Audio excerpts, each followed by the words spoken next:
Phyllis, did you receive any input around public comment? None. Okay. So the Brooke is here. I'm not seeing how I can put this to stream to YouTube. What are you seeing on your end?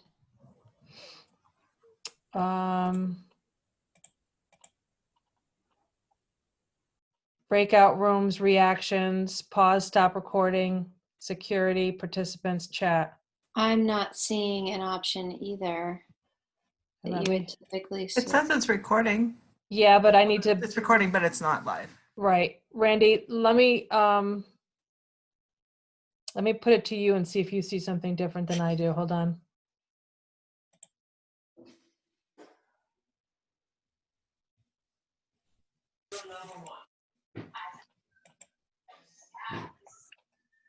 Okay.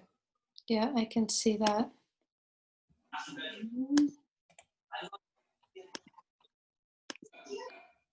Yeah, I don't either. That's so odd. I don't have it as an option anymore either. So typically we've used it in the past, we'd have a spot at the bottom we could click on and it would say stream live to YouTube. Yeah. It's not a option for us. Let me just give me 1 second. Let me just look at something. Sure.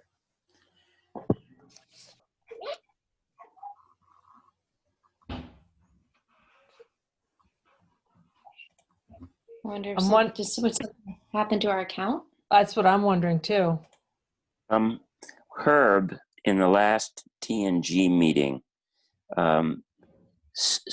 recognized that the YouTube option wasn't available to us. And what he did was to announce that the YouTube function was not working, and that if people wanted, they could sit in the waiting room for public comment and or questions. And because it's recorded, he felt legally because the option of YouTube wasn't available, we were covering our basis.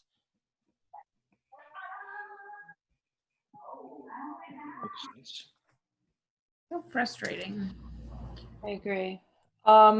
What I can do is I can just post the invitation on of the whole meeting thing on our website so that anybody could come in through Zoom if they wanted.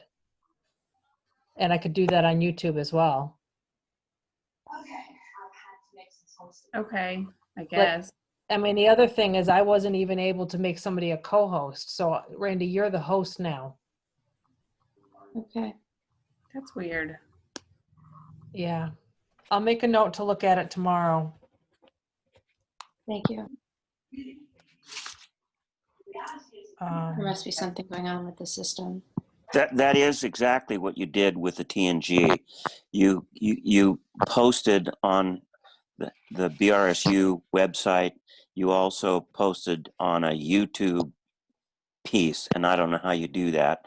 The way of people accessing, and then you actually also said you will be waiting in the waiting room, and when it's appropriate, we will admit you. Okay, so I think you guys can go ahead. Okay. Thanks, Celeste. Thank you, Celeste. I'd like to call this meeting to order at 6:36 p.m. And I would invite public comment. I think we've already been notified. There hasn't been any pre-requested public comment. So seeing none other, I'll move on to norms. Would someone like to review our norms for us, please? Certainly. As a board, we will focus on student outcomes. We will be open-minded. We will respect each other. We will value different viewpoints. We will be responsive and responsible to our community. We will make decisions based on data and facts. We will listen to each other, be reflective, and run meetings that respect time, have concise agendas, are transparent, and follow Robert's rules. Thank you, Michael. Thank you. Next, we need to approve the minutes. Has everyone had an opportunity to review the minutes from both August meetings? Yes. Yeah.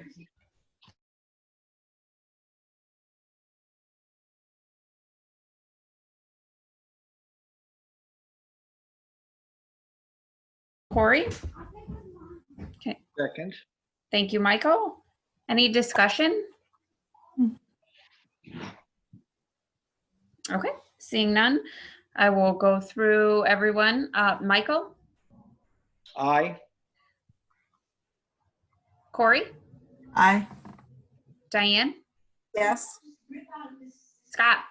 Yes. Okay, perfect. Meeting minutes approved. And then we have a hiring and leave of absence request. So Julie, we had put this, and I know I didn't interrupt you when you were going, but you had asked that we adopt some parts of policy governance into your agenda development. So we put this as consent agenda. So if you were a policy governance board, you would approve all of these as a consent agenda. So there would, unless somebody wanted to pull something out because they specifically wanted to talk about it. Right. So moving forward, we can do that. So the idea would be just to approve this unless there was a reason for discussion. Right. And I had ignored it because we hadn't discussed as a board a consent agenda. Right. And so I didn't feel comfortable just separating things out, but thank you. But anyways, there's been a hiring suggestion and a leave of absence request that we can take a motion on approving. I'll make a motion to approve the hiring and leave of absence request. Thank you, Corey. I'll second. Thank you, Michael. Is there any discussion on this? You know, like what happened? Can you give us a little overview, just a quick synopsis of it? So the only thing I would say in public is that because we've had a number of leave requests across the SU, and so we work through this on the through like an HR process and look at the leave requests and have approved them through our office. And because it's personnel related, we haven't been providing details to boards about everything that goes into the leave requests right now. So if that's probably about as broad as much as I would say in public. And I very intentionally did not include details in the information going to the board. So is this indicating that we are affirming or approving this request? So Julie and I talked about this. So I have approved this. You are still the governing body, but due to the fact that the leave request is pretty tightly tied to the current circumstances we find ourselves related to COVID-19, we determined that it was within my authority to approve this and bring it to you as consent. So if I guess at some point, if you disagree with this, we would talk about what that looked like, but it's already underway. So the leave is not for the full year, it's just through February? That's correct. Is that, I haven't looked at the calendar, but is that February 5th? Wouldn't that be right before February break? It's about a week before February break. Huh. So the details of leave requests are in the contract, which you all have available to you. And the only real difference is that because of our previous work towards delegating authority to Randy for the current COVID situation. She made that fell entirely on her plate. Yeah, that makes sense. I take it that the hire is for the same term. I think it says limited hire or limited terms. Okay. Well, it's a hire, yeah, Oh, for okay. that same time period. Okay. That's great that you got Cheryl. We're lucky in such short notice. Okay. Okay. I'm ready for a vote. So Scott, Yeah. Michael, Yes. Corey, Yes. Diane, Yeah. I'm sorry. Yes. Thank you. No. No. Yeah. Okay. So the hiring and leave of absence requests are approved. And now we're ready to turn over to our T&G friends for a policy governance presentation.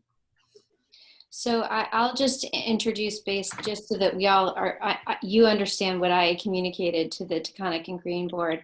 I passed on parts of our conversation at the last meeting in which, as we were discussing policy governance, you expressed some concerns around kind of what the journey was like, the time commitment for you, what you experienced, what you might experience. And so you've got Dick Dale, Jim Salzgiver, Deb Linus, and David Chandler, all from Taconic and Green, who are happy to spend about 10 or 15 minutes talking to you about their experiences, and then we thought we'd leave some time for you to ask them questions as well. Okay, so 10 or 15 minutes from them, followed by any questions that you have related to what they've gone through. Perfect. Thank you. Thank you all. So we exchanged a group of emails, which I hope everybody was included on. Jim, you may not have gotten some of the initial ones.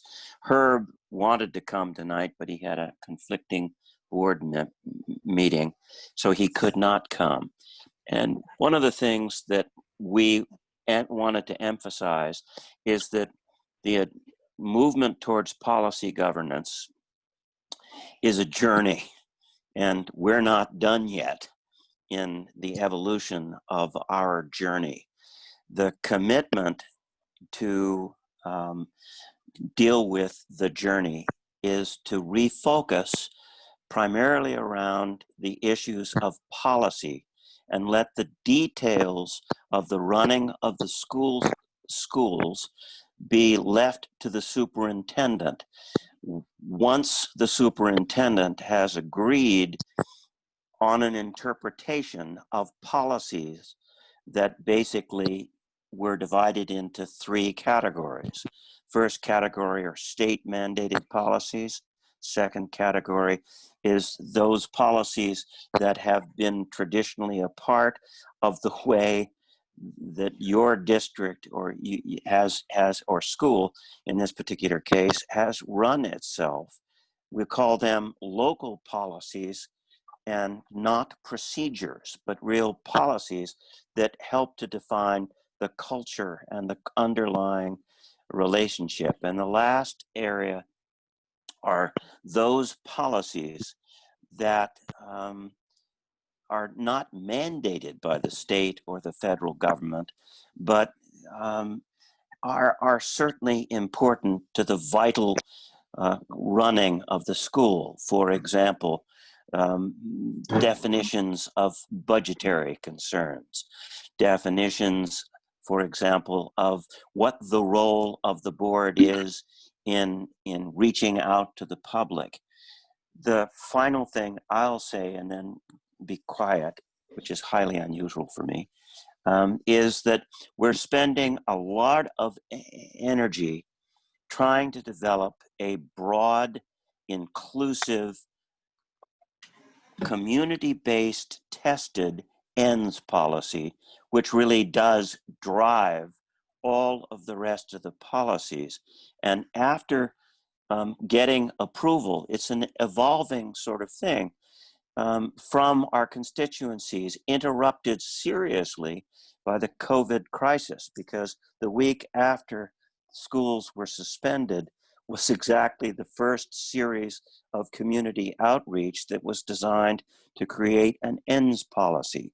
We did an exercise together along with the 5 principals and came up with a series of very important words like equality, like altruism and empathy as serious goals. We have a list of about 4 of those things in our ends policies, which everything else, governance, which is the budget 2.3, 2.4, and other board roles, superintendent roles, all of those things are measured against and interpreted by the superintendent.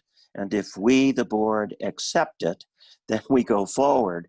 If, however, some circumstance has emerged that is not covered in our initial go with policies, then we can drill down. And that's part of the ongoing sort of routine. Our consent agenda generally takes about 1 minute to approve. And unless somebody wants something removed, it's done. Most of our time is spent on gathering information that helps us to determine what's going on in the schools, because we can't speak to our communities with intelligence unless we really know what's going on in the schools. But we try very hard to stay away from interfering or overtly suggesting that we prefer a particular way for the superintendent to do his or her, in this case, her job. So it's an evolving sort of thing. COVID has kind of gotten in our way, and we still have to explore the implications and interpretations of actually 6 out of the 8 core underlying policies that we have. And we spend a lot of time doing exactly what your norms suggest, although we express it a little differently, trying to make sure that we're not moving aggressively into the business of trying to run the schools, but rather interpret in light of the policies what the superintendent has chosen to do. Done. I'm not shy, so I'd love to jump in if I could. First of all, I want to say this is really a pleasure for me to be here, and not because of what you think, but because it's a reunion of the negotiations team. Everybody who was on the negotiations team is here, and it's a pleasure to see them, and it's really a pleasure for me to see Julie in the hot seat for once. She can take responsibility for all this stuff. Okay, enough of that. I think the benefits of policy governance are, I'm going to say them in 4 quick points, and they're similar to what, some of them are repeats of what Dick said. It keeps the board focused on the things that it needs to control and minimizes micromanagement. It allows decisions to be made by the people who are most in touch with the issues and have the most expertise. It gives each board member a behavioral framework on what issues to address and how to tackle those issues, which I find particularly helpful. The norms help with that. And the prep work for the prep work for a policy governance board is really a good opportunity for team building and for building mutual respect among board members. You're only a board of 5, we're a board of 13. So, and a lot of us really didn't know each other. We came from 5, 6 communities. We're a board of So 6, by the way, David, which I can't explain, but we. Oh, 6, okay. And then in the beginning, I found that you will find that it's a different way of operating. So the negative side is it's unfamiliar to you and it's unfamiliar to the public as well. So we've been accused of being asleep at the switch, of being kowtowed by the superintendent or led around by the nose, of shirking our fiduciary responsibilities. That's because people don't understand the shifting of gears and the way that it's being done differently. So you have to be ready for that. And it's a matter of trusting, really giving a new system an opportunity to work. So you have to trust it. You have to try it for a year or 2 years before I think you'll really see the results. So that's act of faith. But I feel like it's been wonderful for us. We're only a little bit ahead of you, but I feel like we're making progress. That's me. I'm done. Well, shall I go next? I agree. I think it's been wonderful for us. And I think for me, the most powerful part is that it gives you what I'd call a shared accountability. It makes the board, we know what we expect from our administration, and we hold them accountable for that. But Jackie said that she thought it helped in her administration to not just assume that everything was going fine, but that to have a structure to evaluate how things were going, how the financial management was going, and that she felt that that she was much more accountable because she was doing this. But also, I think it, as a board, it makes us much more accountable to one another. You know, we have now some, we've been through training, and I'd highly recommend that you do that.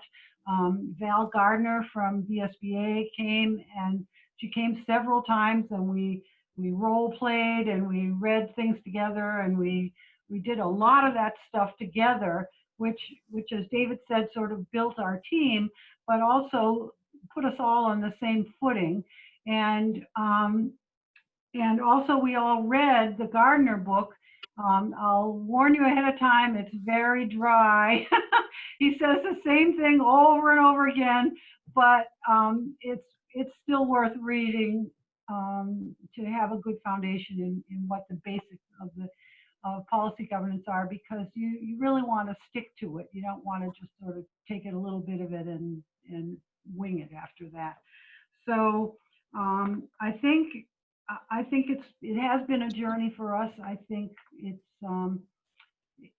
the accountability is what surprises me, and that even after our board has turned over several seats, we've been able to keep ourselves on an even keel and share our values and stick to them. So I really think it's been great for us. I'm done. I think those guys have covered it pretty well, so I don't think I need to add a commentary. I think Q&A is probably a better idea at this point. If I had one kind of question that occurred to me, which was in terms of the descriptions that Dick described of the different kinds of mandates, the local policies, the mandates describing the local policies. We have, we are I guess a satellite to Taconic and Green, and that would involve, 8 separate schools. So I wonder how those things are integrated into this whole system. Are local schools saying, yes, a value that we'd really like to see sustained in our school would be X. Is X then incorporated into the greater sort of policy governance as it's being described or put down to the administration? Can I answer that? So at the top of the policy governance model is what's called the ends policy. What are your goals? Why are we here, and what's important to us? And we're in the process now. We were sort of derailed a little bit by COVID, but we're in the process of going to our stakeholders and finding out from them, what's important, what do we want our kids to have achieved by the time, with the time that they're with us. And we will develop then a policy, an ends policy that will describe that in, 3 sentences. And that will guide our work, and we will be accountable to our stakeholders for that. So it sort of gives us all something to work for. It's a little bit like a vision, back in the days when they did that, but everybody gets to contribute to it, and then we all hold one another to it. So it would be all of the schools. Yeah, but I think we've from the beginning of the whole merger process, we, as a board, policy governance drives the way you govern, the way you operate as a board. However, it, doesn't mean that you can't, indicate, other goals and things like that. And one of our goals from the beginning was to allow each school to have its own culture, to be unique.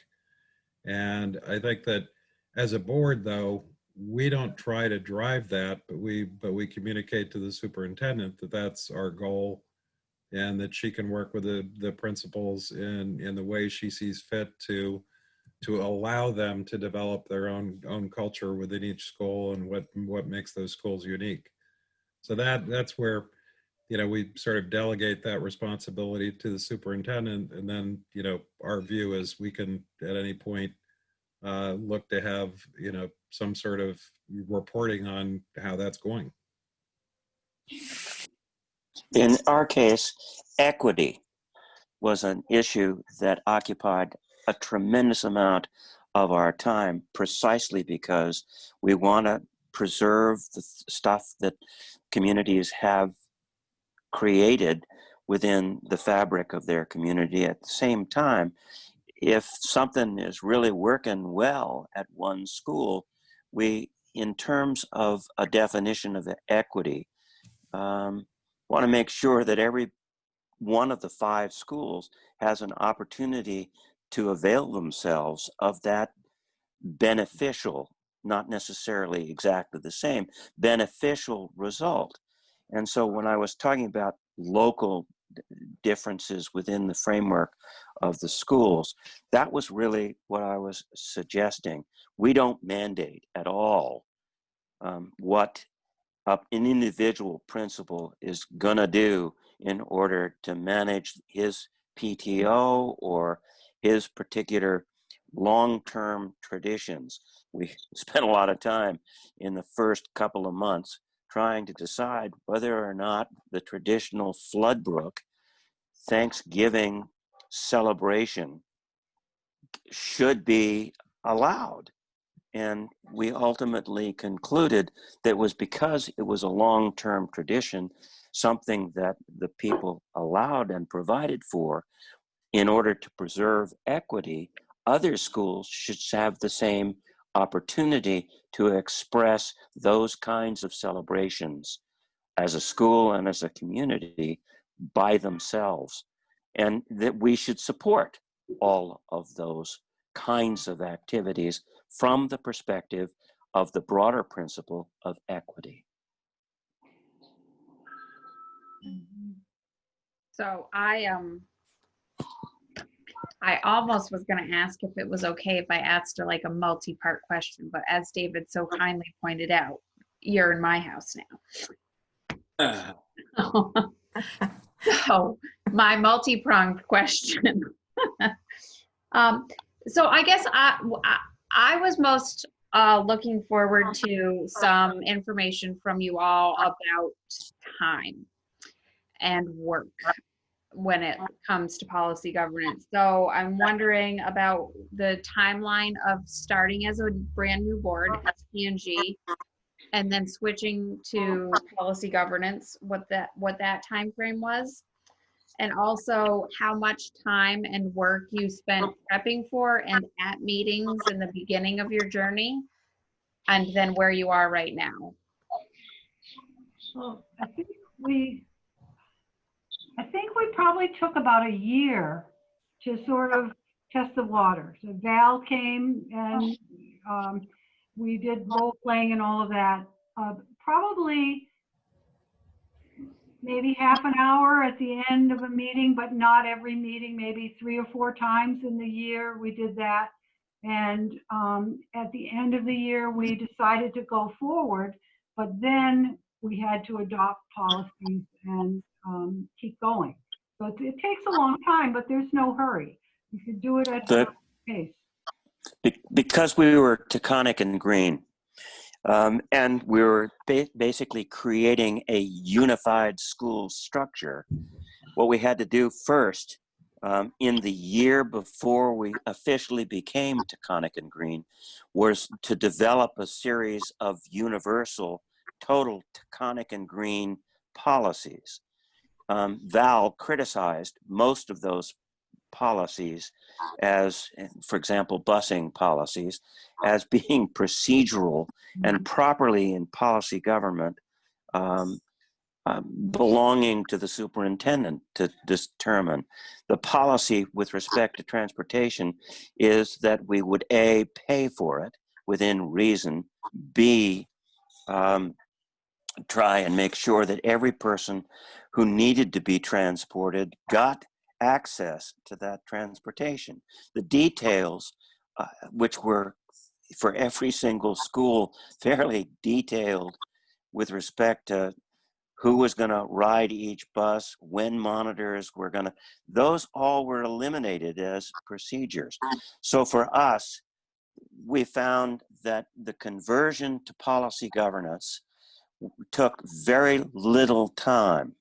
And I happened to be the chair of the policy committee. Jim was on it because he was part of the policy group that did Dorset. The Sunderland policy chair was on that as well. And we created and crafted the language, came to the board, and those policies which needed to be immediately implemented, the state, federal policies, and others, took basically 4 meetings. Discuss, review, adopt, and then approve.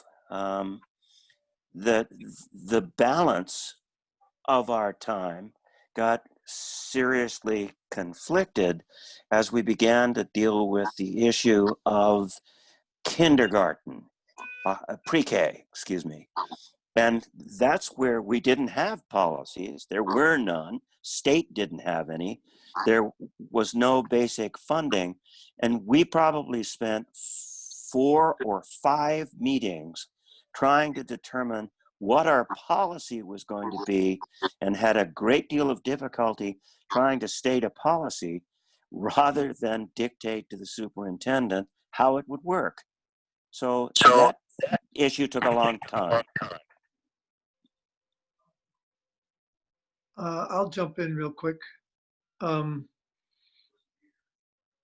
My take on this is whether you're spending time reviewing policies and developing a new model for management, or whether you're at the school engaged in whatever is going on there, you're spending time. So I think the real difference is that what Dick said is it's not, Deb made it sound like it's very front loaded and Dick made it sound like it's not as front loaded. I think it's somewhere in between. I think it is a little bit more front loaded, and then once you get into rhythm, you start to get there, and we're not there yet.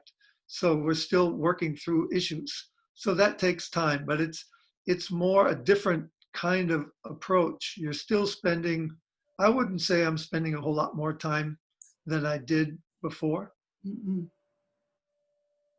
Yeah, I have a question about, would a board of our size, 6 people, have a spin out governance or a policy committee, or would we all work together? One of the tenets of policy governance is that you have as few committees as possible, and that any of them should be ad hoc. So we Okay. don't have a finance committee. We don't have, all those other committees that we used to have, curriculum committee, whatever. We have policies. We delegate a lot of responsibility to the superintendent. We evaluate her on that. And we don't have committees. You work together as a board. But to get I thought, So the Dick. policies, the policy governance, in the end, we adopted a whole package of policies that were already written. We didn't go from scratch to build all these policies. And, you can get a copy of those and look at them. So for example, the policies that direct the superintendent outline the things that we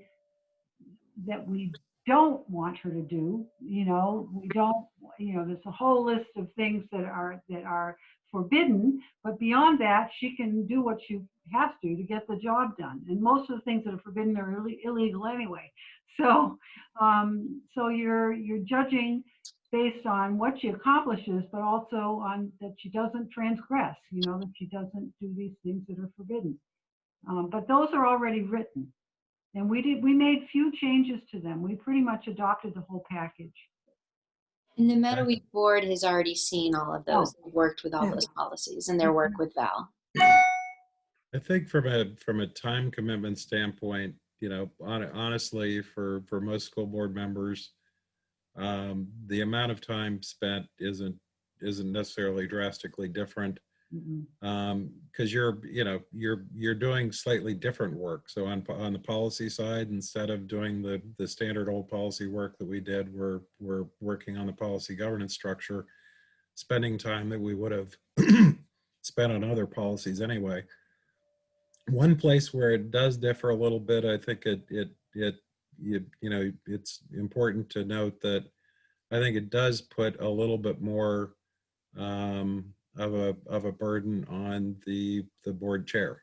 The board chair does need to, has a number of things. If you look at the policy governance, the model policies, the board chair does have a bit more of a role, a defined role.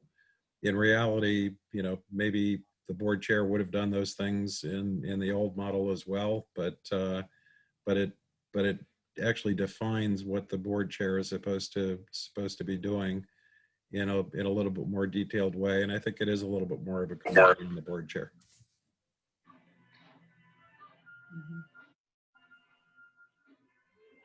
I think in my mind, I'm trying to anticipate, and maybe this is not a fair thing to do, but anxious or critical questions from the people that we are representing.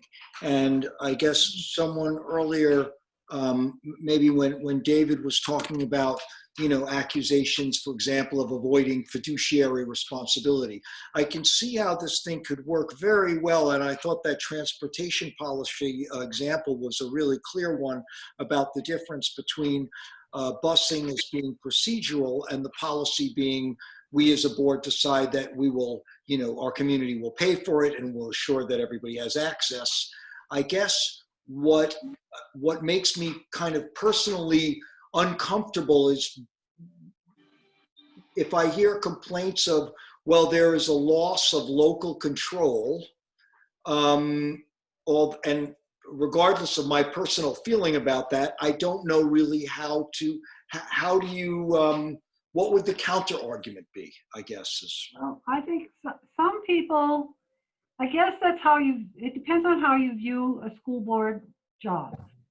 If a school board person thinks they're there to fix things, someone can come to you and say, I don't like the bus route, or, I don't,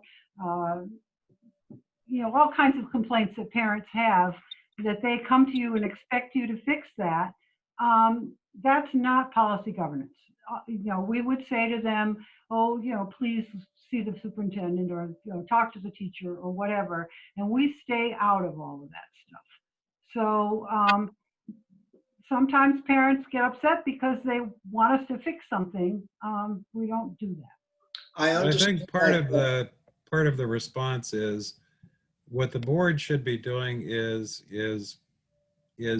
working on the future of education for the students in the district. So, you know, rather than, you know, fixing things at the local level, the board should be working with the superintendent to figure out where the school district should be and, you know, teaching and learning should be, and all in, you know, several years down the road.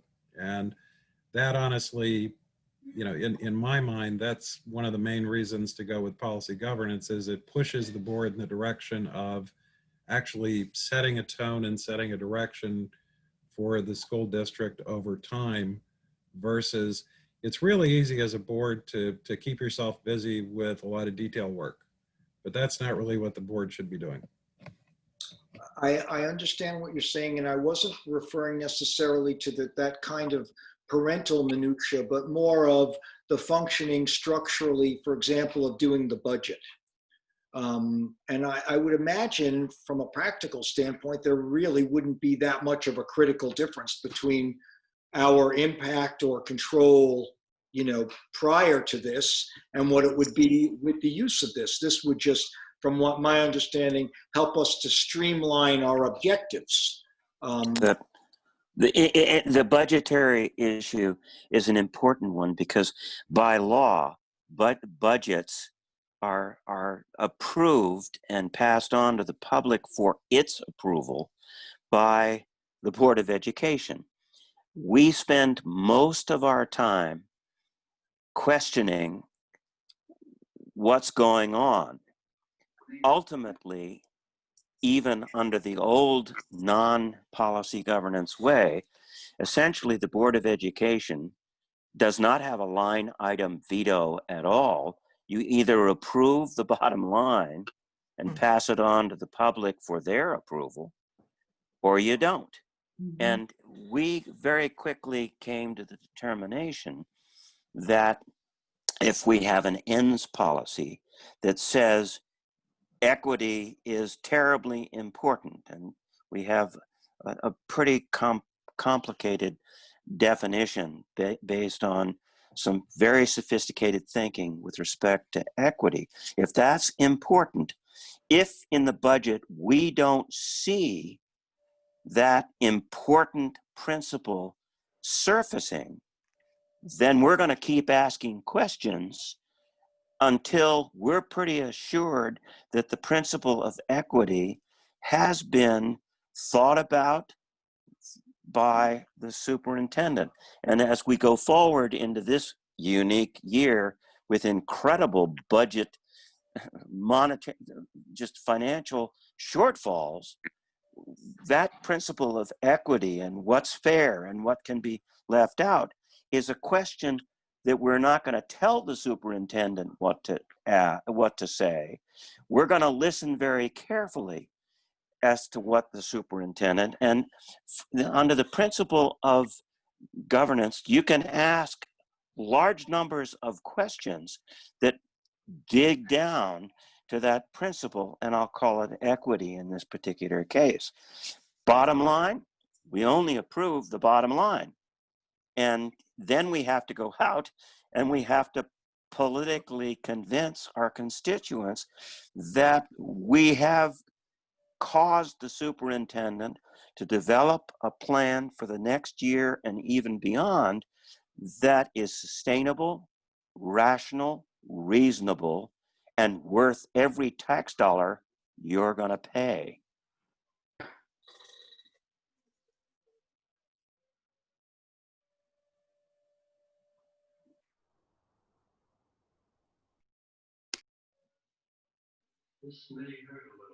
Does anyone else from the Mettawee board have any follow-up questions?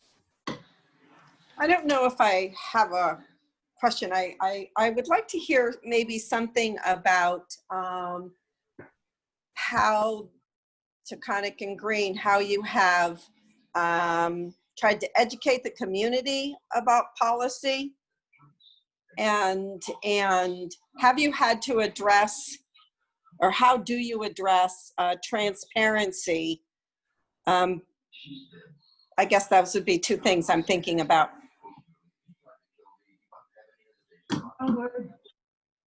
we're going to be, in policy governance, you are accountable to your stakeholders. I mean, that's the principle of policy governance. We don't own the school, our communities do, and we are accountable to them. So we need to ask them in developing our ends policy what they expect from us, and then hold ourselves to it. It's a pretty high level discussion. It's not bus routes and whether you like this teacher or not, or any of that stuff. And I think people appreciate being asked those things. My question for clarifying is then follow up with me and tell, how are you doing that? Yeah, well, we had scheduled a lot of meetings at each school to bring people together to talk about that, and then COVID came along.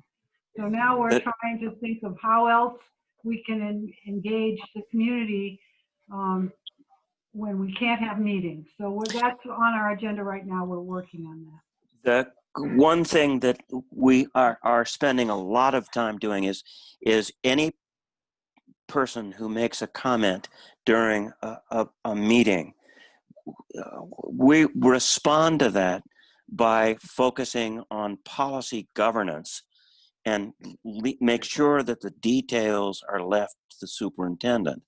We also spend a fair amount of time, at least I do, and I know that everybody else tries to, out in the community reporting on what is going on. The detail of the required reports give each board member volumes of detail that frankly I never had as a long-term board member from a different school district. I never had the information. I couldn't provide the information.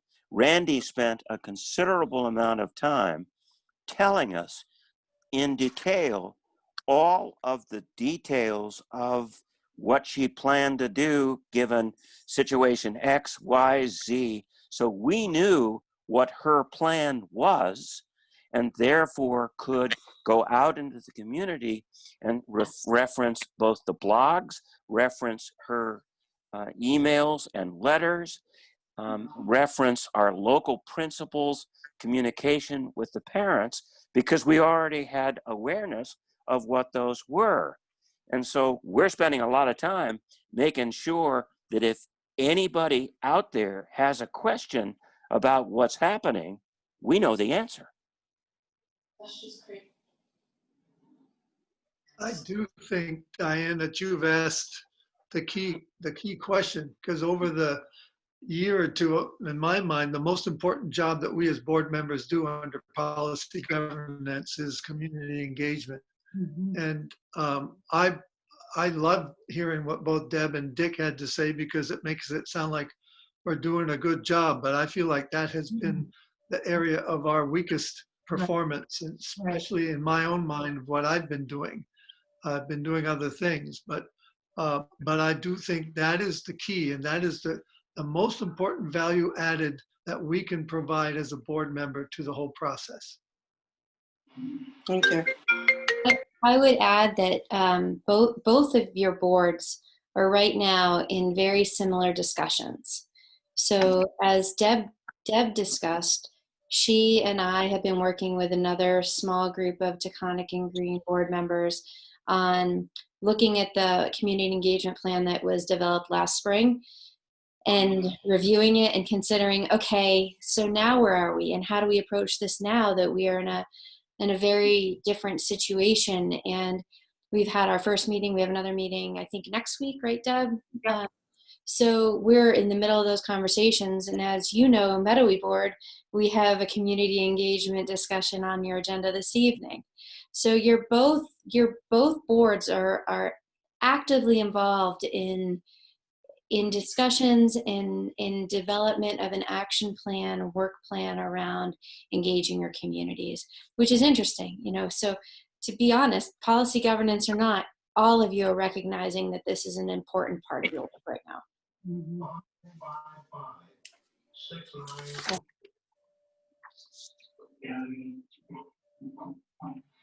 Well, thank you all. I'm working on staying on on time. But if anyone from the Mettawee board has another quick question, I think we could do like one more quick question and then thank our friends for joining us. Okay. Well, thank you all very, very much. I feel like this was really good, and I'm assuming that should we have follow-up questions, no one minds an email. Thank you. Thanks for coming and joining us this evening. Good luck. Thank you. Thanks for having us. Yeah. Thank you. It was very helpful. Good. Right. Oh, that was great. Randy, I think at this point we have, I can transfer the baton to you for the report of superintendents. So you have 2 policies to adopt that you approved at the last meeting. The first one is delegation of authority during a state of emergency due to the COVID-19 pandemic. And the second one is mandatory policy, electronic communications between employees and students. As you know, you approved this at your last meeting, so today you are tasked with adopting it. So could I get a motion to? I'll make a motion. Can I do both of them at the same time, or do they have to be done individually? We can do them together. Okay, I'll make a motion that we adopt both of the policies that we previously discussed, COVID and electronic communication. Thank you. I second both of those. Thank you, Scott. Okay. Is there any discussion? This is essentially a formalization or a vote on what we have discussed in our previous meeting in some detail. Yep, we approved them and now it's time to adopt them. Yep, okay. Yeah. Michael? I will say yes. Thank you. Corey? Yes. Thank you. Diane? Yes. Scott? Yes. Okay. Both policies are approved and adopted. Adopted. Okay, so our next action item is approving the equity statement. So it was very interesting, I'm sure, for you to hear Dick discussing the equity statement, which, as he pointed out, the Taconic and Green Board did spend a lot of time working on this. So we had reviewed this at the last meeting, and so this evening for this particular agenda item, what we're asking is for you to take a look at this, to discuss it, to see if there's anything you want to add or change, and then to determine whether or not it's something that you as a board would like to have an initial approval of. On the Taconic and Green website, they have their equity statement right on their site, so it's front and center and available to everyone. And as you could hear, they do refer back to it, and it is a big part of the work that I do, and the board has made it clear to me that that's a priority of theirs. So I think it's probably appropriate, Julie, to turn it over to you to have discussion with the board members and review the statement that was shared with everybody. Okay. So I know we had put on the, I had Brandy put on the agenda that we could approve this, but I'm actually comfortable if we just want to discuss it, if everyone wants to like read through it and come up with some language that they would change or add. But I really wanted it to be on our agenda so that we can get the ball rolling on this. We've spent a great deal of time talking about equity and about what our next steps were, and this is just one option, an example. And so I wanted to sort of get a little bit of feedback from you guys about whether or not this is something that you would like to approve tonight, or if you really want to do some wordplay. You could also go in a different direction if it was something that didn't feel like it represented what your core values are around equity.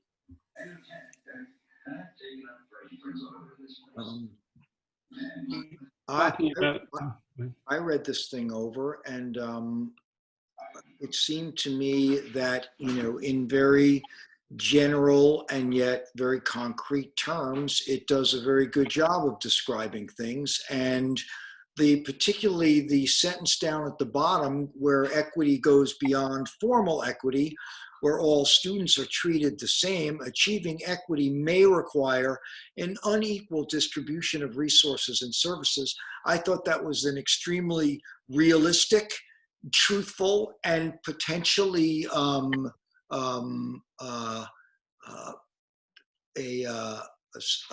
what am I trying to say? A stipulation that some people might have took issue with. I personally feel like it's inherent to making this thing really have some clout or reality in the world.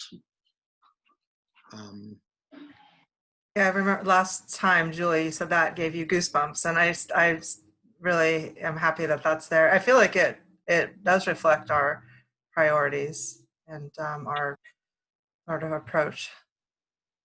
Yeah, I agree. The one question I have, just, I'm wondering, in the beginning it says education equity means each child receives what he or she needs. And, the whole, gender thing where some people don't identify themselves as a he or she, I wonder if we should be saying he or she, if we should be saying, instead receives what they need to develop. Is there a full academic, social, and not being specific about he or she? I just being sensitive to all, because I don't know, just a thought. I like that thought. I do. Me too. Yep. I mean, even in our small Mettawee community, we've seen that, and I just want to make sure no one's feeling excluded. So, Yeah. Yeah. I love Perfect. it, Scott. Right on, Scott. I think that's a really sensitive and an important inclusion to make, or perhaps, as you're suggesting, removing the existing pronouns. Yeah. I mean, there's no point in, we don't need to have them in there. So, No, I think we can get away with they and their in those two spots. Yeah. I agree. I think that's a really important point. And a good decision.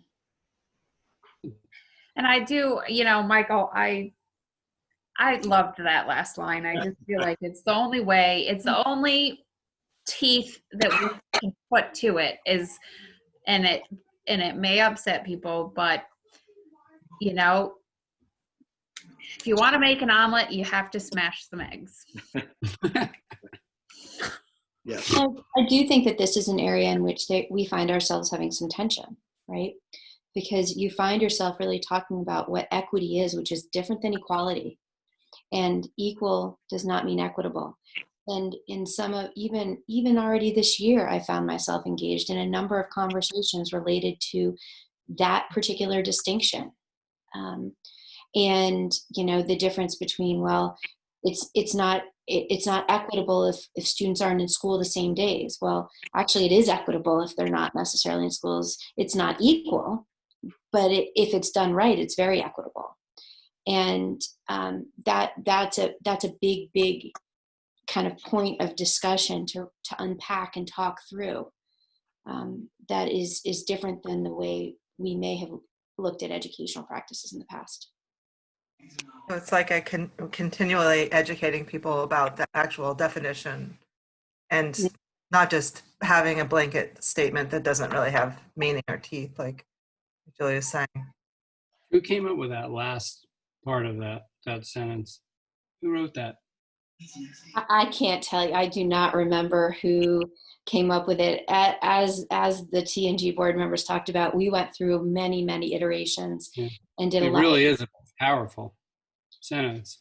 It really captures so much, and I've heard time and time again with taxpayers like, oh, there's so much spent on special ed or something, and I just think that encapsulates so much, that one sentence.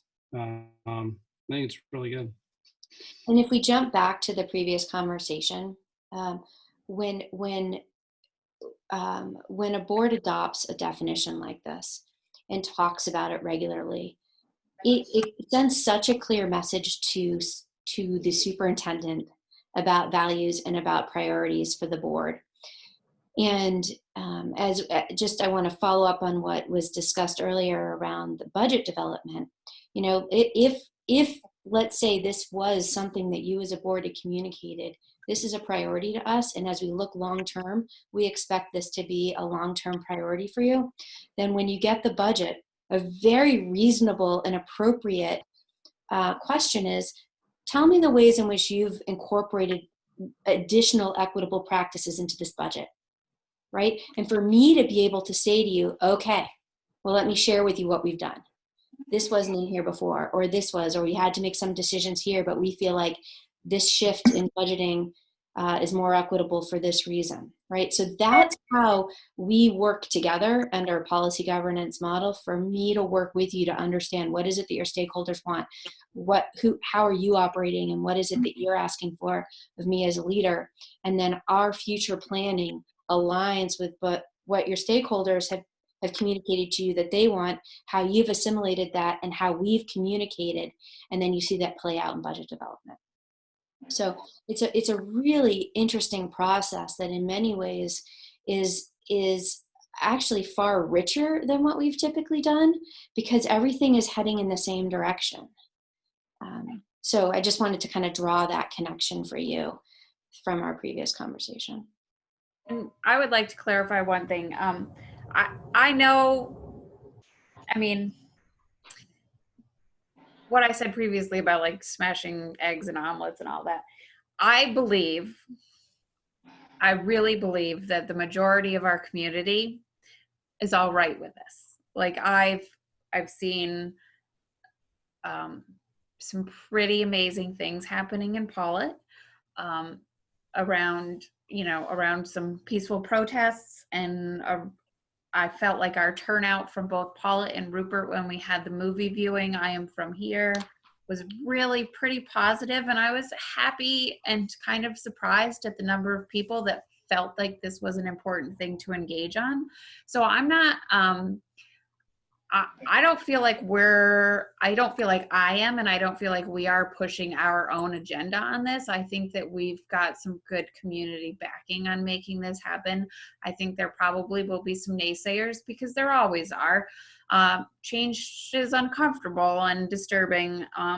That's just the nature of the beast. But I do feel like we would be approaching this from the place of being responsible to our stakeholders and doing the right thing for the majority of our community. Well said. Thank you. Yeah. Okay, so just do we want to maybe make a motion to adopt this, or do we want to stew on it and think about it at the next meeting? What's the general consensus? Personal point of view is, unless somebody feels very strongly about either including something that isn't here or removing or adapting something, why not approve it now, or at least put it up for a vote now? Okay. That's my personal feeling. So I'll make a motion. Thank I'll you. make a motion that we approve the equity statement with the changes that Scott requested. And yeah, that's it. Okay. So that was specifically like the first sentence, instead of he or she becomes they, and his or her becomes their. Yeah. Okay. Thank you, Diane. Yep. Second. Thank you, Michael. Any further discussion on this? Okay, I'm ready to do a vote. Michael? Yes. Corey? Yes. Diane? Yes. Scott? Yes. And an enthusiastic yes for myself as well. Awesome. We have approved an equity statement. I will just add that from my perspective, knowing that both boards have the same statement, it feels very powerful and empowering for me to know that as a system, we're operating under a consistent message. So I appreciate you considering it and moving forward with approving this tonight. So we have a distribution for you of both the superintendent and the principal reports. So Brooke is here, a little bit under the weather, but she's here joining us. So you have both of the reports and you've seen them. So if you want to have any questions or anything you want us to clarify or respond to, feel free to ask either of us any questions. I was just puzzled by, it seems to me like all kinds of people have moved up here. And when I look through the enrollment and distance learning requests, they've really gone down, and not insignificantly in a lot of schools. So I need somebody to explain that little mystery to me, because it made no sense. It is true. Enrollment is down across our supervisory union within our schools, even despite all of the move-ins. So Sue, I'm sure if you're there listening, you probably want to jump in from the financial side of this, but we were already expecting a decline. People that moved out, people that moved in, other people also moved out. We do have an increase in home study applications across the state. I believe the most recent number I heard is that there's 100% increase in home study applications. We had offered a distance learning option for our families in order to hopefully keep folks within our system without going to home study. The home study office is roughly 4 to 6 weeks behind even processing the documentation. So there's a lot of moving parts there. There's still many homes that are still under contract and haven't closed yet. We don't admit students there. And as you can see, we do, for Mettawee in particular, you had 27% of your students choosing the distance learning option. You also have home study students on top of that. So those are some of the factors from my spot. I don't know, Sue, if you want to add anything before anybody else. This table, like the 151 to 133 in Mettawee, that's the total enrollment includes people that are distance learning. It does, yes. But it does not include homeschooling. That home study, correct. Okay. And how many, like in Mettawee, how many are homeschooling in the Mettawee district? I don't have that number right here. Do you have a rough idea? I don't. I can look it up, but I don't have it right here. Is it 2 or is it 10 or is it, I don't know. Okay. I'm happy to send it to you, but I don't want to misspeak tonight. Yeah, I think just speaking from the real estate point of view, I think there's going to be an uptick in enrollment. I mean, right now with COVID, everything's kind of wonky, but I think there's a little bit of a lag time. I mean, I think there really are a lot of families moving in full time, even just I've seen personally. But I think some of it with COVID, they're either homeschooling or maybe remaining at their other school just during the transition remotely or whatever. But there's definitely, some influx of young families coming into Rupert and Paulet, or at least especially Paulet. So I do think you're going to see some new students.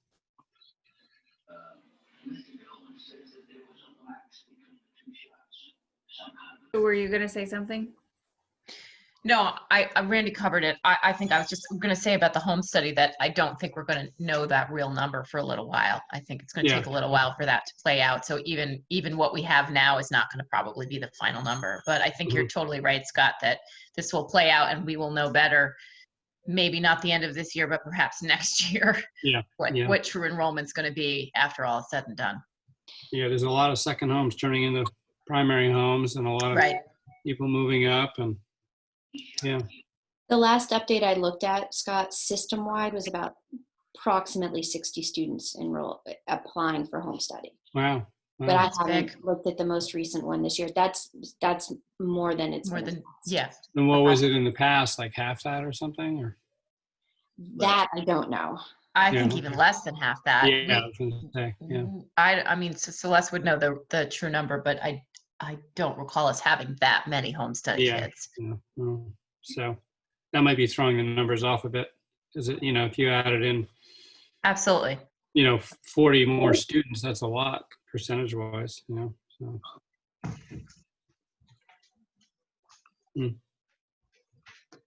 What else? Any other questions for Brooker for me?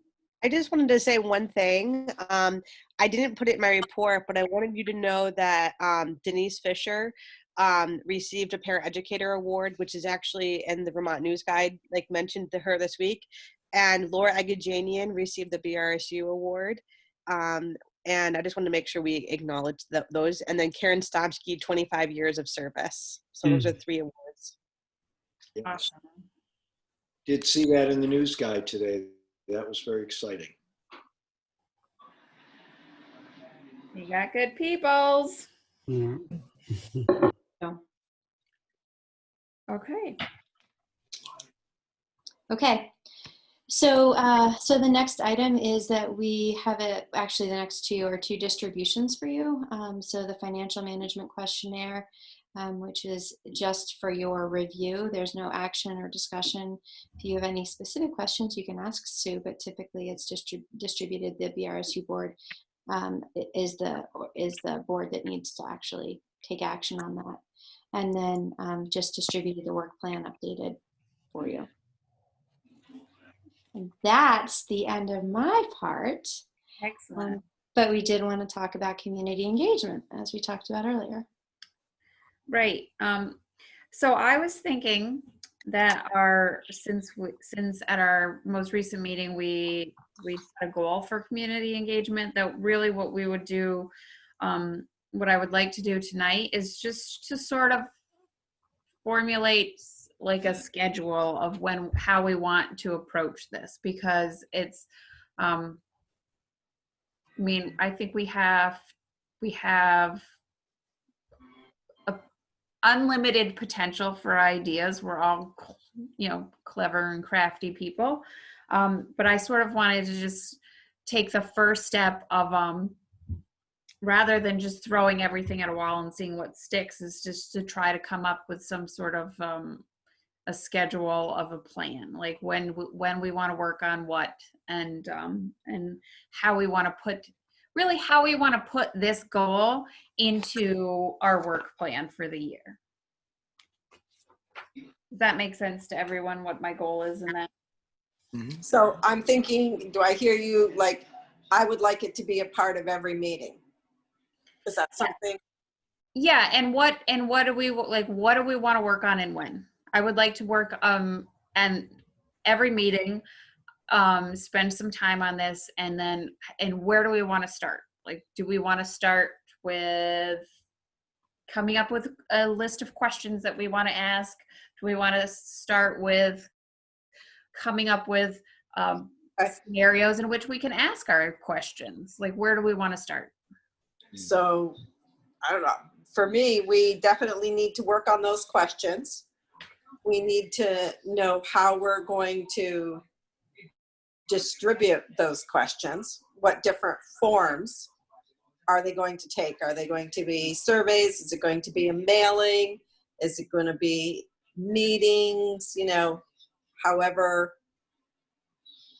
we need to come up with how we want to get that out. Didn't we, in the last meeting, I thought we spent quite a bit of time discussing like some of the questions we wanted to ask the stakeholders or the community. And we came up with some good ones. Seems to me like we had some pretty good ideas. It's more the delivery of, you know, how do we do that survey, you know, like Diana was saying. I think, you know, maybe it should be, I mean, with COVID, I guess it would have to be a mailing, I would think, but like a survey. I do have a question about working in a Google Doc and violating open meeting law and avoiding that. Is it possible that we could really come up with like a list of detailed questions that we would ask and just sort of have that as a shared Google Doc that we can work on in between meetings?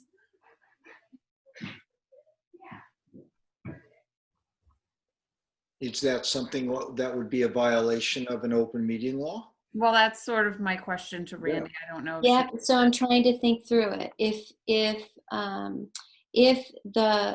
there was no discussion, if there was no going back and forth and no feedback for each other, and it was simply a place for people over a period of weeks to put their questions with nothing else happening, I don't see it as a violation. If it becomes a document that is iterative and engaging and interactive, then I would say that you are violating open meeting laws. And it would be interactive. That would be kind of the whole point, right? Well, So I was really thinking, like, if we committed to coming up with a list by a certain meeting day, then we can all just write something in it. I mean, instead of having us bring a list with 20 questions on it and there's like 17 repeats. I thought in the last meeting we worked on questions for quite a while, and it wasn't ends. What was that we were working on? You were working on a board goal. Board goals, but I The thought there's some goal, overlap. I mean, that almost seems like some of those were. right. So that was part of, right, was that you were getting into sort of some of the content without staying at the goal level. Mm. So you didn't sort of expand them out, but there were definitely points that we can pull. I'm sure I've got my folder. I'm sure I could go back and look at the notes that I have written down that were some of the topics we talked about. I think that one of the recommendations I would make to you is to think about what is the purpose of your community engagement? Why are you doing this? And what is it that you are looking for from your stakeholders? And so you said your goal is to talk to them to create a vision of what skills and qualities a graduate at our system should have. So if that becomes your overarching purpose, then the questions would support getting whatever information you need in order to help you achieve that goal. Does that make sense? Mm-hmm. So then I think it's like, what are those questions that each of you think helps to identify the skills and qualities that you want a graduate to have? So I'm thinking maybe one of our first steps should be to specifically identify who our stakeholders are and how we might reach them. I mean, the obvious stakeholders are students and families, but I think there's more than that. And so maybe our first step could be coming up with a list of relevant stakeholders and ideas for how we could reach them, be it mailings, surveys, one of us showing up to some event somewhere, and providing someone with an outlet that they could respond to our questions. Okay. So you could look time-wise at, identifying next meeting who are our stakeholders and how do we reach them. You could also start a document in which any of you who have ideas or questions can create that, and at the next meeting you can determine your stakeholders, and then we can review the list of questions, and then so you can tackle both of those in October if you want, and then either depending on the time of that, either at that same meeting or in November, talk about, okay, now what's going to be our distribution plan, and then executing, and then you would come back and you would be reviewing all that information as a board.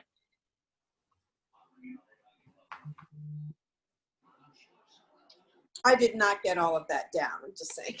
It was very good. I think I've got it down. Thank you. Yeah, I guess, I don't know if I'm being dense or if I'm a little confused here or whatever, but it seems to me, and as far as identifying who the stakeholders are, isn't kind of everyone in the community, both taxpayers, students, teachers, I mean, anyone in the community in some capacity is a stakeholder, unless maybe I'm misinterpreting or something. No, I don't think you are, but like at the last year's VSBA meeting, there was some work on this, and found it really interesting, like some of the ideas that people came up with and some of the thoughts.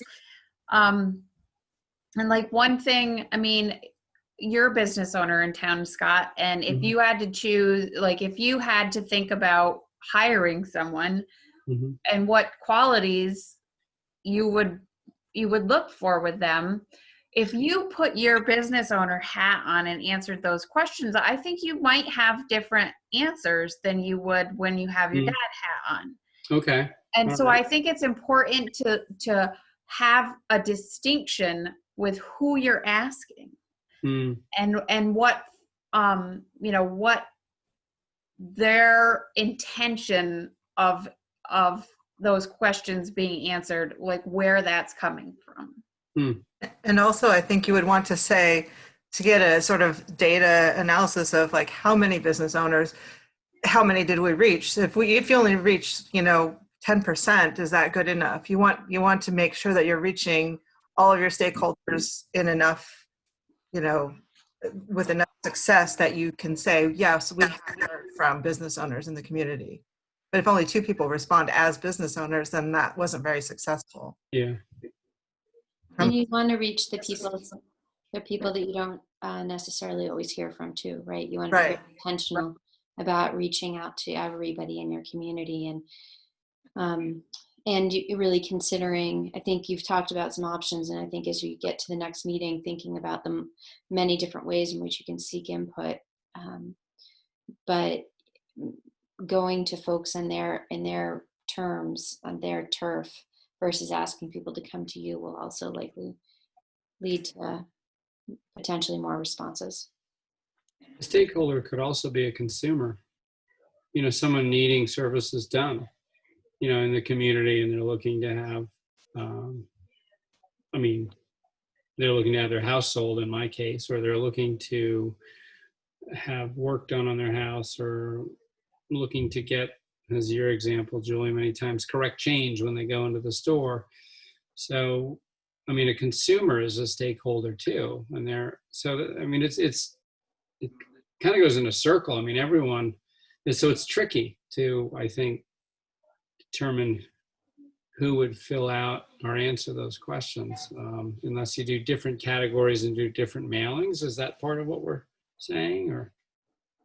Well, I think that's sort of one of the big questions that we would ask. Like, do we want to identify stakeholders?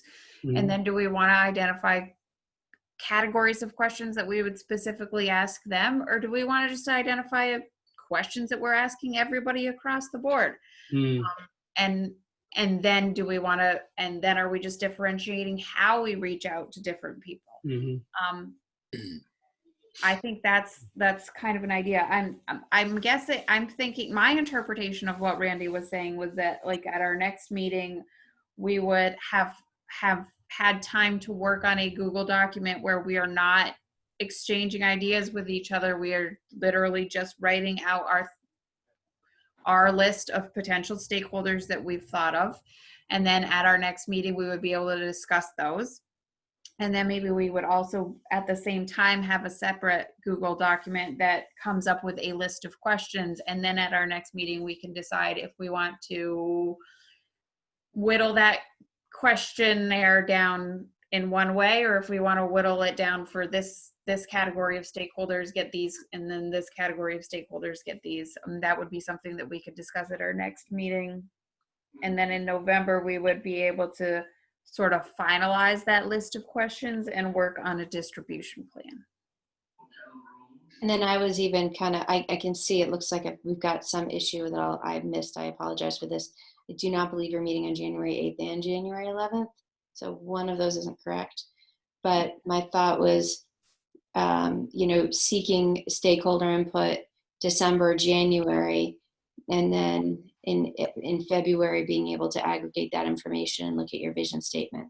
So sort of, I think my understanding, Julie, what you wanted to do on this particular agenda item was kind of map out that work so that you had a plan for community engagement that started and ended.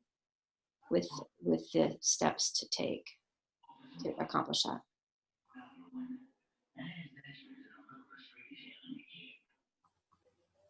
And we can add a make sure that we add it all to the work plan, and I can share that with you when we draft our next agenda.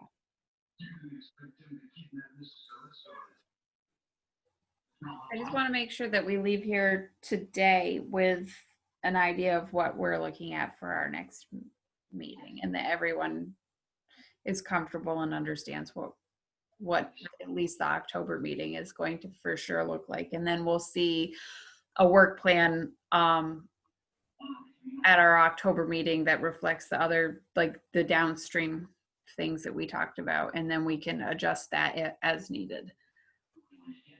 It sounds to me like what I've heard come up here is the need for us to define, at least one question anyway, was who the stakeholders are. Are they the students? Are they the staff of the school? Or, you know, et cetera, et cetera. And it seems to me like that would be a worthwhile exercise for us to hone in on a little better. Or do we want, you know, because that might sort of steer us in directions of creating, I don't know, separate or tailored kinds of questionnaires.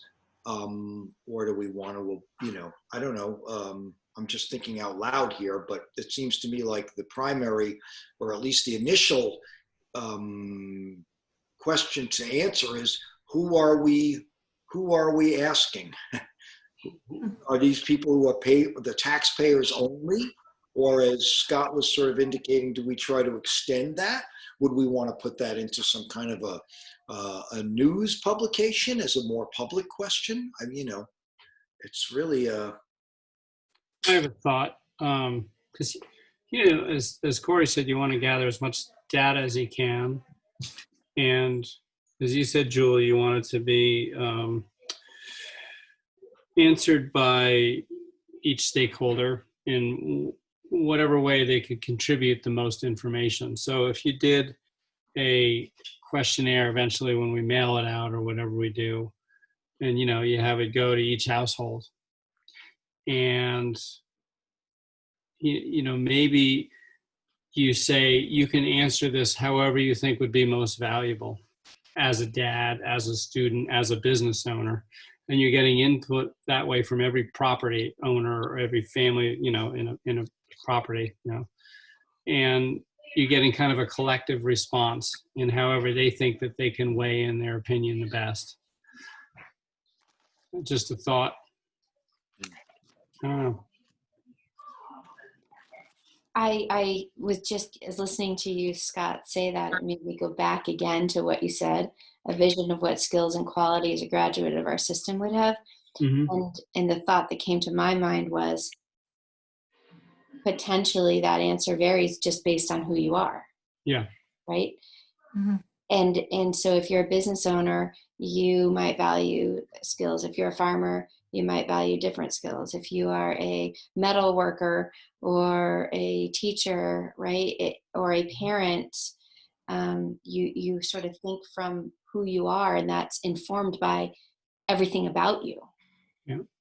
So it comes out almost because of who you are as a person based on everything about who you are. Mm-hmm. And I think that the tricky thing is that we would think that sort of that would muddy the waters. I think that that's where there's power. Like there's power in diversity, right? So if we have, like it's going to be tricky to wade through all the data. And we may need to decide that we want something in our budget for help doing that data analysis. But I think that there is, in a diverse set of answers, we will come up with a much stronger sense of what our community needs from its members. And our goal would be to have our kids leave this system and stay members of our community. Mm-hmm. Mm-hmm. So maybe our goal, like as you said, breaking it down, the first thing is, and whether you do a Google Doc or not, but just to think about it between now and the next meeting, so we can, when we have a discussion, is, our first kind of thing to check off the list is defining the stakeholders and, who we want to reach, who do we want to get information from, and maybe it's more than one answer, and just kind of honing that down. And then we move on to what we're going to ask them, and then how we're going to deliver that questionnaire, mail or whatever. But I agree. that would be my thought, is let's start with the stakeholders and let's discuss that, like as on our agenda for the next meeting. And between now and then think about, we're just kind of touching the tip of the iceberg now, just in some of this discussion, but that would be my thought. It's kind of interesting as you think about it. But I do think you don't want to just get the business owner's input. I think it's important to get that diversity. So we have to figure out how to do that. Right. And I think the first step in figuring out how to do something is identifying who our choices are. So I think for next meeting, we'll come up with a list of stakeholders. And if we have time to throw some questions on there, then we will. And if we run out of time, then we can put that on the next meeting. I think I don't mind the idea of starting a Google Doc, but if that's not what works for everybody, that's fine. Just come to the next meeting with notes and ideas. Yeah. I do think that, the timeline you started to draw out of, with the anticipated, like, all right, we're going to send out some kind of survey or however we're going to do it, kind of beginning of the year. Because I think to send it out before then with COVID, but also with the election coming up in November, I just think we need to get that stuff. And I think it would be a good time, like to do that survey when we're kind of in the middle of winter and after the holidays, where people have time to fill out a survey. So January, February would probably be good timing. So. Okay. That's good. I just had a quick question in regards to a teacher presentation on equity. If I wasn't part of the discussion, but let me know what you were hoping for so I can ask the teacher to do that. Yeah, I'll talk to you about it. I added that in, so I'll be talking to you about that. All right. When we're done through this meeting.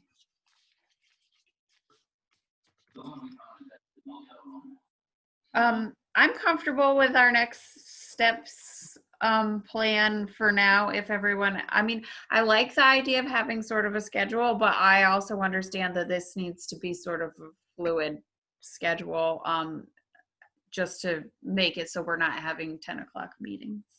If everyone's okay with that, then I'm ready to move on from here. Yep.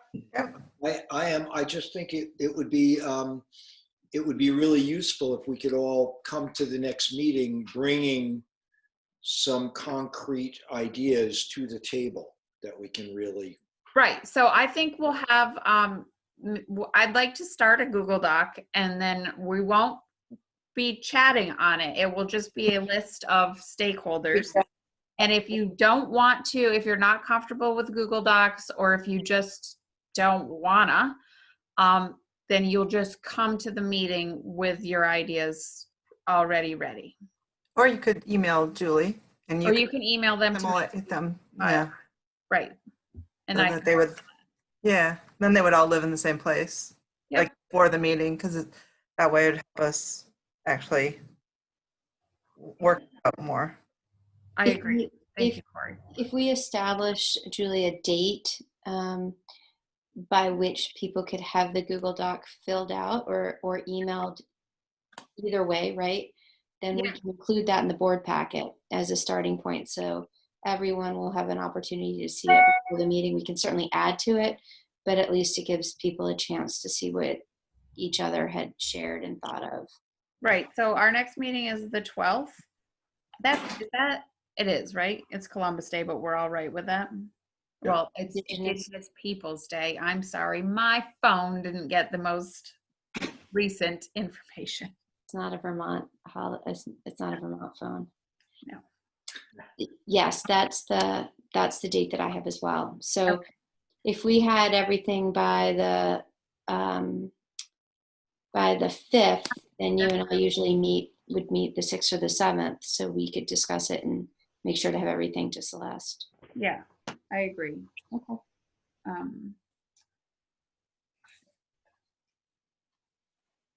Perfect.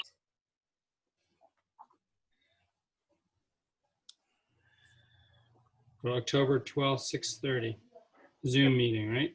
Yep. Perfect. Okay.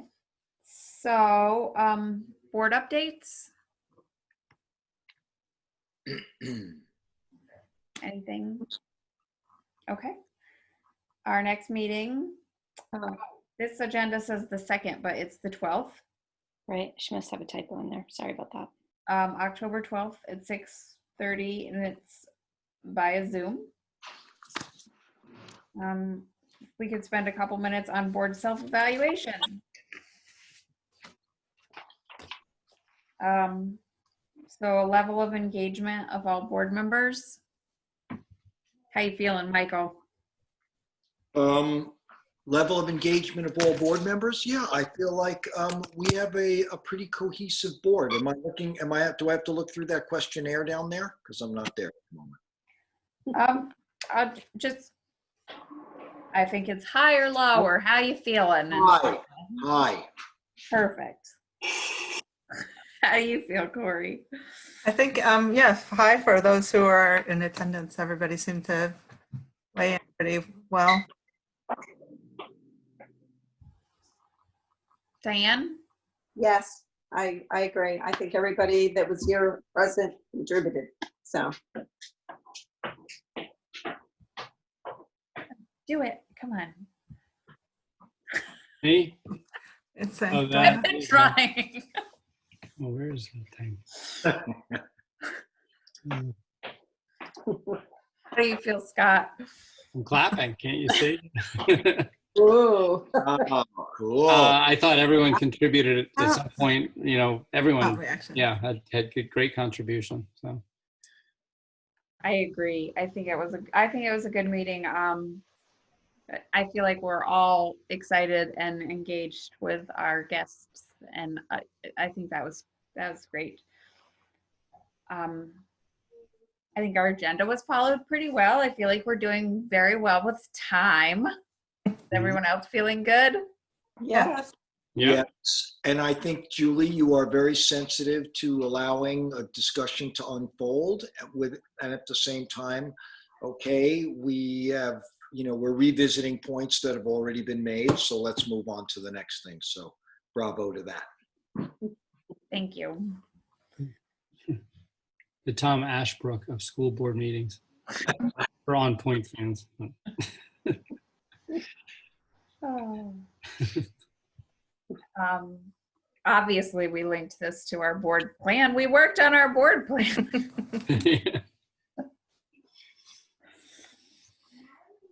And we did a really good job too, because we talked about, at Jane's last meeting, she mentioned how she really hoped that we moved forward and carried forward our work on equity. And I feel like we did a good job of making sure that that was something that we wanted to keep in our work plan. And I'm glad that we did that. Really happy with that move tonight. Sufficient board time on community engagement. Absolutely. Definitely. Yeah, this is we're not quite policy governance, but we did a lot on that. And I think B and C are yet to come, but we'll get there. And I did want to say, okay, so number 5, I know I didn't use the consent agenda appropriately. I do want to thank you, Randy, for putting it in. I didn't want to spring it on people. I have a question about Randy, you said that if we have something to discuss, to pull it out, does that get communicated before the meeting, or at what point does that get done? So somebody would make a motion to approve the consent agenda, okay? And then somebody else would second it. And then a board member would say at that point, I want to remove this from the consent agenda for additional discussion. Oh, And okay. go back, and the person usually making the motion would say, okay, I agree to that, be reseconded, and then you would approve the consent agenda minus that one piece. I see. Okay. And that piece would be discussed separately. If needed, you would go into executive session. Otherwise, there would just be discussion on that particular item. Okay. So would we have to warn every meeting as having a potential executive session then? That is a good question. Let me look into that, because we don't typically do that, but let me look into it procedurally, and I can give you an update at our next meeting about that. Okay. And if it's, I mean, it can just be whatever topic. It doesn't have to be, I mean, I don't know what my question is, so, okay. It would Well, be like, one of the items included under the consent agenda for that particular meeting. Okay. All right. so if it didn't have like a higher decision, most likely you wouldn't need the executive session warning. Sometimes if Or- there are like multiple meeting minutes, there Oh. might be one that somebody wants to discuss because there was an error in it or something that was misrepresented, but then the other minutes were okay. So that's another example where sometimes a particular meeting minute document is filled out. So if we, yeah, because if, for example, tonight, if someone found an error in the earlier August meeting, they would have to pull that from the consent agenda to discuss that one error. Correct. We couldn't just say, yeah, but with this adjustment. It would just, it's not really discussed. It's like it comes out and then it's discussed. Right. Thank you. So are we going to do that going forward? The consent agenda? What do you think? It seems to free up time for the policy governance talk and more discussions on other things. You could try it for a meeting or two and see how you like it, and then visit it. I would be willing to do that. I'm a little, yeah. I would consent to that as well. We'll dip our toes into the consent agenda idea. Because you can always, right, there's nothing that is forever. Right. And we can really explain it and make sure just all the details are accurate right at the beginning of that section of the next meeting. Okay, Julie? Yeah. Perfect. Consent to consent. Consent to the consent. Nothing confusing about that. Okay. Would anyone like to share something they think went well with the meeting?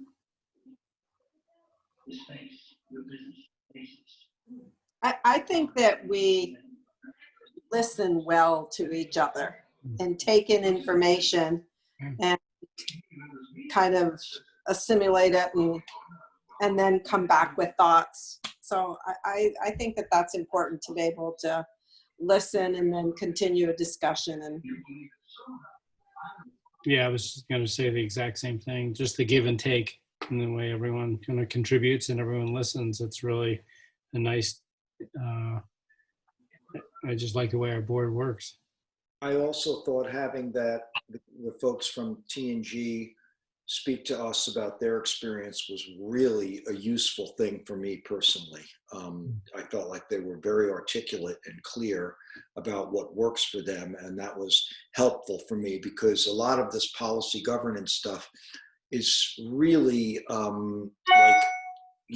not an instinctive thing that I grasp quite yet. So in any case, that was helpful for me.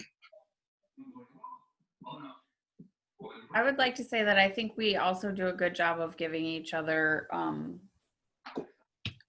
some props when we feel like we've done a good job or we feel like someone has contributed something that we wouldn't have thought of. I think that's nice. I think it helps us to be who we are. Did anyone have any concerns with tonight's meeting? I did. Donuts, cupcakes, cobblers or assorted pastries, a cannoli, Where are the lemon bars, Julie? butternut crunch, even a healthy snack would have been a little better than what I had tonight, which was a glass of water and the bottom of a bag of potato chips. So perhaps next time we could do a little bit better on the cuisine stuff. You realize next time, Michael, that I'm just gonna have a bar, like a whole thing that I'm going to show you, and then you'll be Right. deeply offended. More pets. Fair enough. On Tim.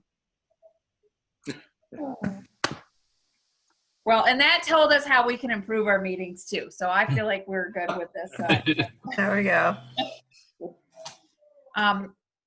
So at this point, I would take public comment, but I haven't seen anything come in